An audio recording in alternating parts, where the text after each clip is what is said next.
Miles, what are you doing?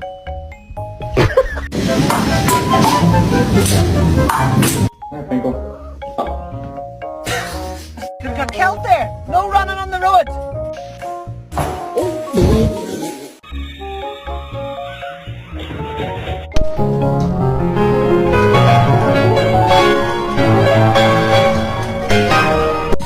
You're so dumb. What are you doing?